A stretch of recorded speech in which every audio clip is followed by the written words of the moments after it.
I stopped to fix a flat for a scared teen. I said, "Sit tight, I've got you." Then I looked in the back seat and saw the woman who would decide my future. I saw the hazards first.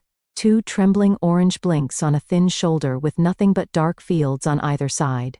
When I pulled in behind the small sedan, a kid stepped out, shaking, flat, left, rear rim, kissing gravel. I told her to sit tight, lifted my jack. And then I saw who was in the back seat. The woman looked up and my throat closed in a week. I'd stand in front of her to ask permission for my future before we get into it. Tell her where you're watching from. Drop it in the comments and follow for more stories like this. Here's what I knew. I am 33, live in a second floor, walk up that smells like old varnish in summer, and carry a socket wrench with my father's initials scratched into the handle. Here's what I didn't know. The exact moment a quiet road could decide whether the rest of my life opened or closed. I'm not a flashy kind of man. I work with my hands, always have. My mother says I came out reaching for a screwdriver. My father taught me to respect weight, how a jack should sit, what a bolt feels like when it's tight enough. The way metal is honest, if you listen. He died when I was 25.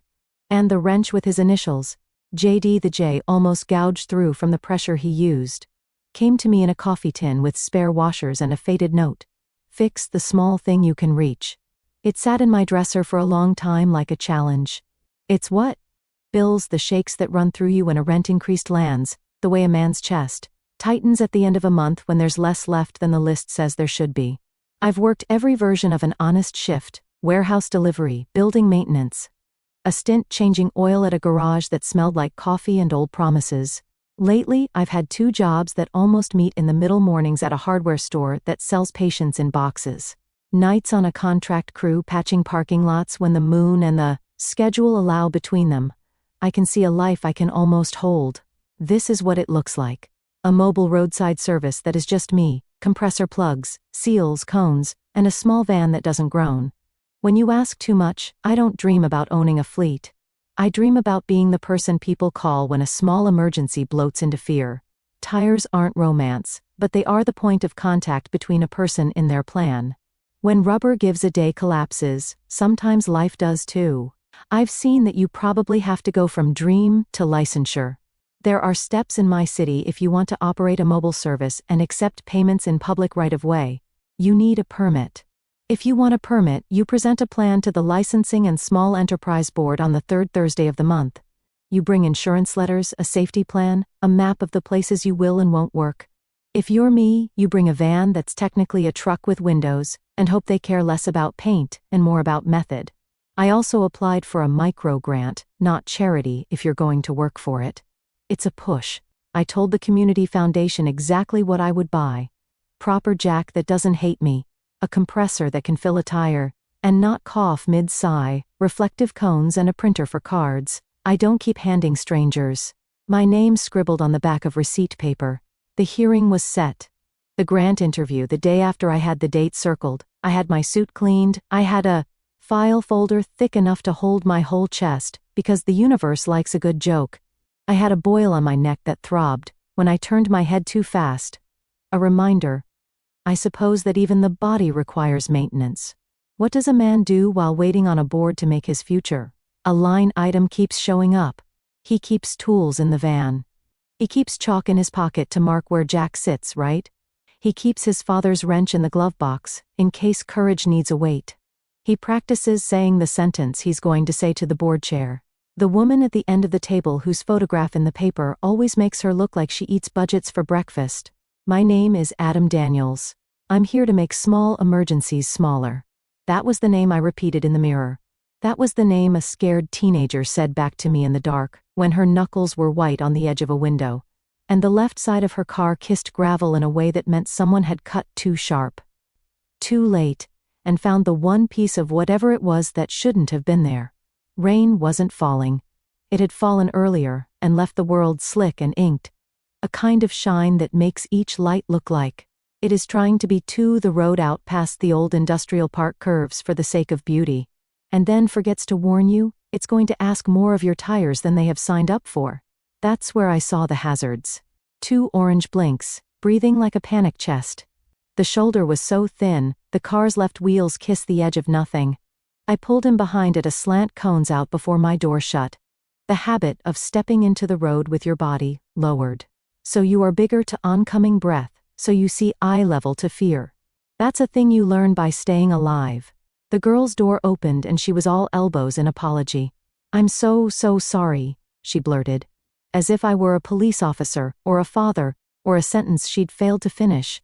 I didn't see the... I lifted my hand. We can talk after we're safe. Her fingers went to her throat, like she'd forgotten it was there. Okay, what's your name? I asked, looking around to see where the car had enough. Lily, she said. I'm not. This isn't even my car. My grandfather. The left rear was flat in a way I could feel in my own ribs. Not a slow leak, conversation with something sharp. The rim hadn't bit down yet. That was good news. You did the right thing stopping, I said. Keep my voice the way I wish people had kept theirs with me. When I was young and shaking, parking brake on, she nodded. Her hands weren't steady. Car's backseat was a shape in the dark, the outline of a hat, or maybe a person sleeping. I set a chalk behind the right rear, slid my jack in where metal wants it, and told Lily what I was doing. A jack should come up like a man clearing his throat. If it lurches, you've asked wrong, bear? I asked. Newer cars hide them like they're ashamed. I don't know, she said. I only just started learning. He says, I'm too careful. I smiled at that. Too careful is how you go home, pop the trunk, no spare a tiny compressor and a canister of sealant. That is a lie more often than not. It's okay. I said you hit something sharp and mean I'm going to do a plug. 10 minutes, plug. She said it like a hope, a little bit of magic and a string that wants to be more than string. I said, have you ever seen one? She shook her head. I was already on my knees. I carry a headlamp because a man gets to choose between his eyes and his pride, exactly one time. The puncture was clean, a small wicked hole, probably a piece of metal. That had flown off, whatever men like me should have fixed sooner. I pulled the nail with pliers, ream, hull fed the plug, twisted until the world stopped arguing, and set the compressor to. That's when the back door opened. She had to be in her late 60s or early 70s, if the world counts, right? Winter coat, although the night was only crisp hair that refused to be anything other than itself, pair of eyes that had learned to see both balance sheets and people. There was something familiar about the set of her mouth. She looked at me as if I were a painting she couldn't place, and then smiled without showing teeth. Is it safe to get out? She asked, voice calm, like she was the one who ought to be steady, because someone had to be safer on the curb. I said, getting the tone right? Without barking, we're almost done. Adam, this is my grandmother. Lily said, I'm sorry, he was supposed to come. He got called, I said. I could do it. I promised I could do it. Grandmother, the backseat occupant, sat with her feet on the road, like she belonged in any place she chose. Then she leaned forward. So the light found her face better, and the shape behind memory clicked into place. I had seen this woman's picture maybe a dozen times on the city's website, and in the paper, whenever a new regulation made vendors ignite like dry brush. Mrs. Keene came out before I could press it down. Her eyebrows lifted a question. I stopped. You don't introduce yourself to a board chair on the side of the road like you're at a reception. You put the air in the tire. You put air in the kid's lungs by being unruffled. We'll be moving in 2 minutes. She nodded like she approved of that answer more than anything else. I might have said. Her hand settled on the top of the seat. Her fingers were calm. I thought about the file folder on my kitchen table, and the way my father's initials felt in my palm. Tell me your last name, she said, after a moment, not a demand, a note. Daniels, I said before I could lie. Adam, thank you, Mr. Daniels, she said, and returned to the back seat. I could feel Lily's breath shorten, and then even out, like she learned, she didn't have to hold it. The compressors changed pitch. The sound that says a tire is remembering itself checked twice, once for me. Once because maybe I would stand in front of this woman in 8 days. And I wanted to be the man who checks twice. Okay? I said, lowering the jack. We're going to go slow to the next exit. There's a fuel station with better light. Don't drive on the shoulder. Loose rock will make us both cry. I'll follow you. You don't have to. Lily said, "Young people apologize like it's their birthright." I said, "You're going to do fine." She swallowed, nodded and slid behind the wheel, like she was stepping back into a day she didn't want to break. Grandmother met my eyes through the glass. She didn't wink. She didn't nod. She just looked like a woman who sees something, writes it down in the part of her that matters and waits to see if it matches later. At the station, I checked pressure, tightened the lug nuts for good measure. Because a man can't resist that extra hand on the world, and gave Lily a card with my number written on the back in red electrical tape. Because the pen I had in my pocket was a pencil's idea of a joke. The card was a piece of receipt paper folded over my name and the words, "Roadside Service, testing my luck." "How much?" Lily asked, digging for a purse that was a tangle of receipt, ghosts and pens that had died honorable deaths. "No charge," I said. "This is the kind of answer will make you explain yourself to your own stomach later. Sleep good." Mrs. Keene had paid me the only thing in her pocket tension. She put her hand on Lily's shoulder. "Thank you again," she said. "Get home safe. It was good to meet you," I said, and meant every word, both for the girl, for the woman who had made the room at City Hall feel like a moon I needed permission to walk on. We drove away in different directions, carried home the smell of rubber, and a feeling in my chest like an instrument that had been tuned slightly better than it was before. At my kitchen table, put my father's wrench on my file folder, and wrote one sentence on the back of the receipt paper I was trying to pretend was a business card. "Fix the small thing you can reach." Then I slept and dreamed about a room with humming lights and a long table. How sometimes a person doesn't have to say anything at all. Tell you exactly what they're made of. There is a way fluorescent lights do a number on a man's nerves that I don't think is entirely accidental. They like a thought you can't finish. The licensing and small enterprise board meets in a room that looks like someone took the idea of a courtroom and asked it to be polite. Long table, name, placards, picture of water that tastes like the cup remembers another life. And a row of chairs that makes applicants sit on their hands so they don't wring them. I arrived early because that's how you tell your own chest you're trying. My suit is the kind that doesn't need a brand, just clean and honest and a little too warm in the armpits. If you walk too fast, I had my folder. I had the file with insurance plan, route, map, a simple website printout that says who I am and what I refuse to do. Tow jobs, anything on a blind curve, anything that asks a man to juggle too much danger just to meet someone else's schedule. I had a picture in the back pocket of the wrench. When they called my name, I walked to the table and set my folder down. People were already seated, 2 board members with pens, poise, like they could triangulate a life with ink. A clerk whose eyes were kind, because someone in a room always should be. And at the end, exactly where she sits when the room needs to decide whether a day opens or closes, was Mrs. Keene.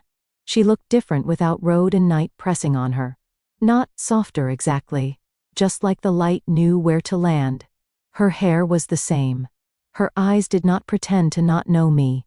She nodded, once public way of saying private things. "I see you. We will do this in order. Be the man you were." Mr. Daniels said. The chair to her left a man with a tie that needed to calm down. "Present your proposal." I don't love talking about myself. I love speaking about work. There's a difference. Work is a story you can carry on your back. I opened the folder. My hand found the edge of the wrench's picture. I didn't pull it out. I just remembered the weight. "I'm applying for a mobile roadside service permit," I said. "And let my voice be the tool it is. Instead of a performance, punctures, inflation, valve replacements. I'll operate within these zones. No highways, no bridges, no blind curves, carry cones, lights, a compressor, and a plan. I've included my safety procedures, insurance, and a code of conduct. No cash, only sales, no unsolicited approach, no social media while on scene." A smile flicked across the clerk's face at the last one. The tie adjusted itself and spoke. "We've had issues with, shall we say, overly enthusiastic vendors. I'm not enthusiastic. I'm available." There was a small ripple of sound. The board chair cleared his throat. "Insurance is adequate," he said. "Who trained you?" "My father trained me first." I said, "Every man in my family has passed something down by hand. Then I learned in shops, 3 different places. Each one taught me a skill and a story. I have letters. I've included them. If the person calling you is a teenager, someone asked from the back row. I hadn't noticed until my body went a little icy. Representatives from the grant program sitting quietly like shadows that remember. Budgets, talk to them like adults who haven't had enough practice. I said, I tell them what I'm doing and why I make them safe first and informed second. Scared people want to be told that the world is going to be ordinary again. My job is to make that true. There's a rhythm to these rooms. You can feel when interest leans. You can sense the way a question is meant to pull you to your feet and check if you can steady yourself without putting your hand on the table.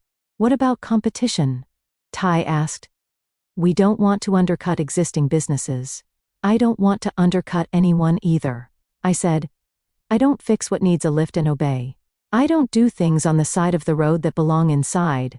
If I arrive and it's beyond me, I call a tow, then wait until the human walks out of a truck that knows what it's for.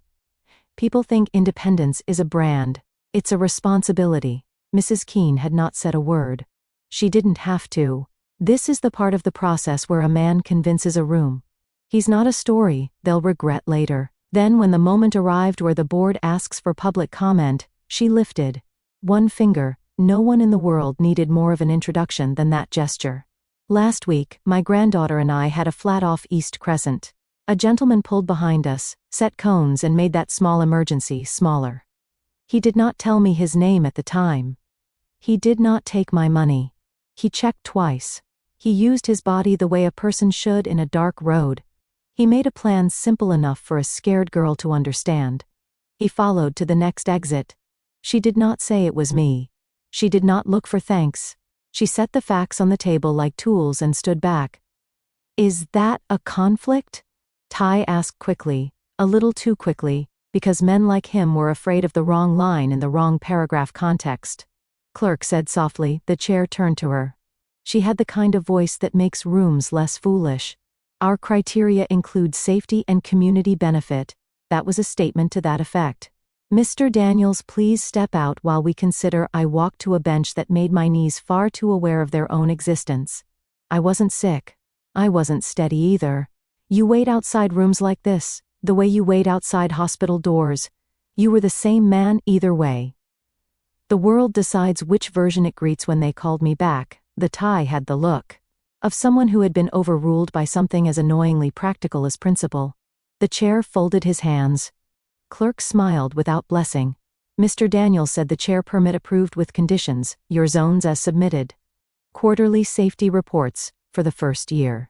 Any deviations require prior notice and pending approval from the Community Foundation. We would like to discuss a small pilot with the Youth Employment Program. Basic roadside safety workshops delivered with the foundation as partner. Paused.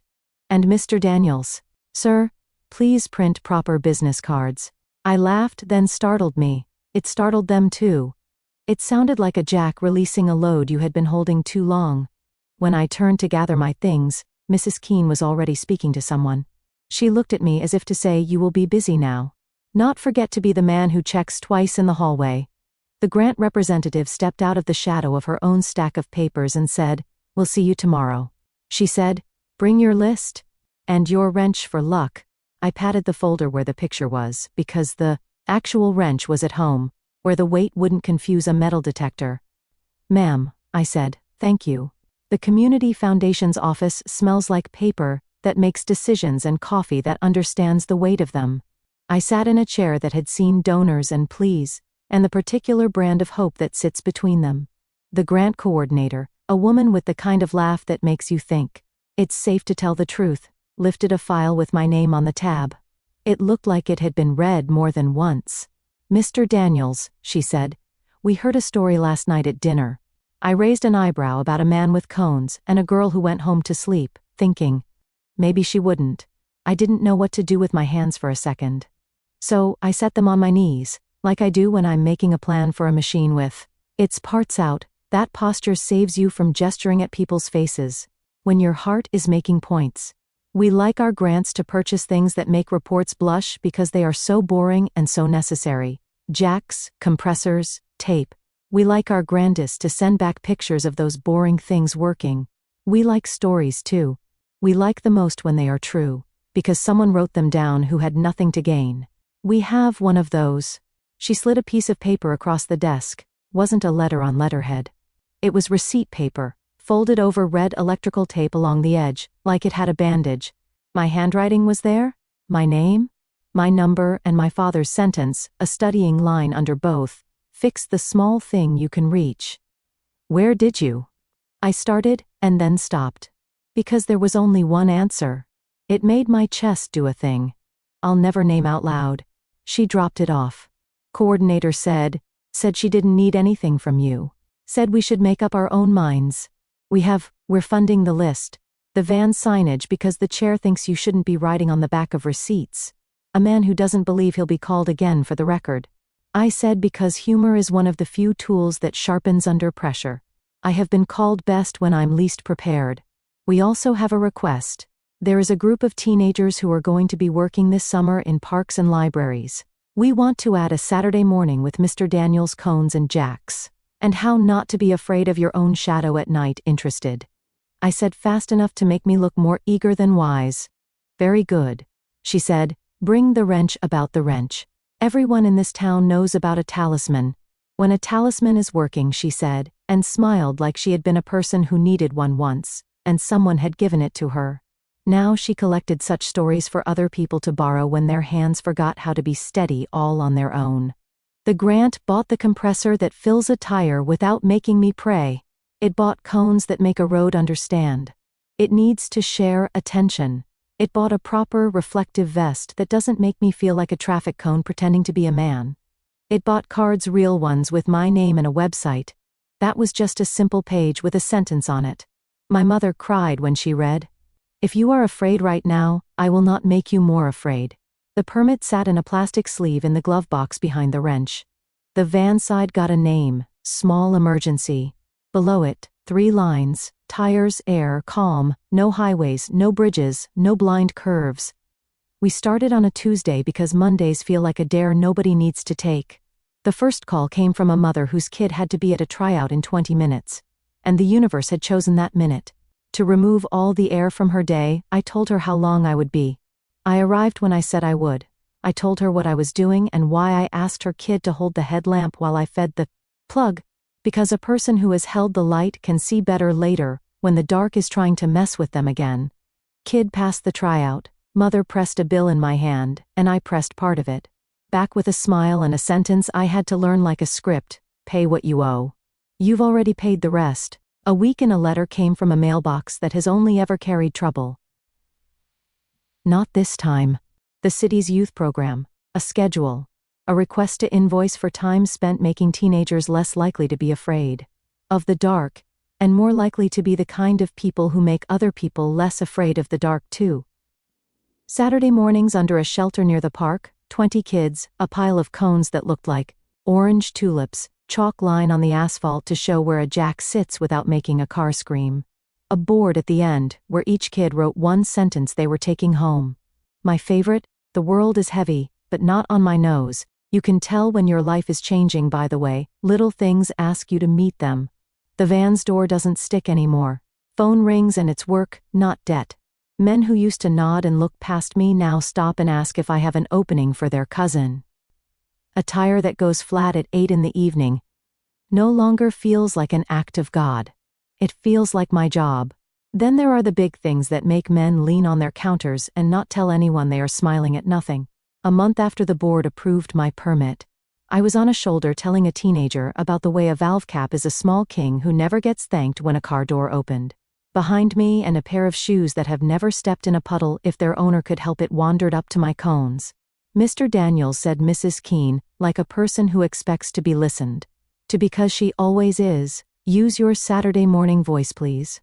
We're being joined a cameraman and a woman with a microphone who would have made me run, if not for the fact that I was holding a jack and dignity followed her. She kept walking until she reached my cones. And then she adjusted one because she is that kind of person. We're launching a small change with a long shadow, she said to the camera after introducing me, as if I were someone anyone would care about. On a small screen, the board will be piloting an addendum to our vendor permitting process, the small emergency waiver if a primitive vendor is late to a call, Because they stop to assist in a verified roadside distress within the city's limits. The lateness will be recorded but not penalized. Courtesy is not a business failure. It is good policy. She looked at me. Do you think you'll ever use that, Mr. Daniels? I hope I don't have to. I said, I also hope I do. She smiled like I had answered a question. She didn't know she was asking. Fix the small thing you can reach, she said to the camera. We are going to help people who do that. Keep doing that. After they left, my hands shook, not from fear, from the knowledge that the sentence in my glove box had walked into rooms without me and learned to sit down at tables and not apologize for being there. This morning, I unlocked the van with the same key I've had since before it was a van. And after it was an idea, the air was cool in the way that makes you think about coffee and good work. I had 3 calls scheduled and a class in the park at 10 in the glove box. Permit sat behind the wrench. The electrical tape I used to bandage cards was in a neat roll. My mother came by 2 weeks ago and told me a business thrives on small things being where they belong. I still carry receipt paper because a man can change and remain himself at the same time. The kids in the park have learned to tell me the difference between fear and caution. I teach them the difference between a lug nut that's just shy and one that's lying. When they leave, they look at cones differently. They walk past shoulders and know they have bones. Lily comes by sometimes 10 and 2 on the wheel, and a determination in her jaw that makes me laugh without sound. Her grandmother drops her off and never says hello like a neighbor. She says it like a person who understands that men show up because they said they would and women do too. That's the only language a city should ever speak. When I pull up behind a set of hazards, now, my heart still accelerates, not because I'm afraid, because I'm about to do the thing I promised myself I would do. The road still asks its questions.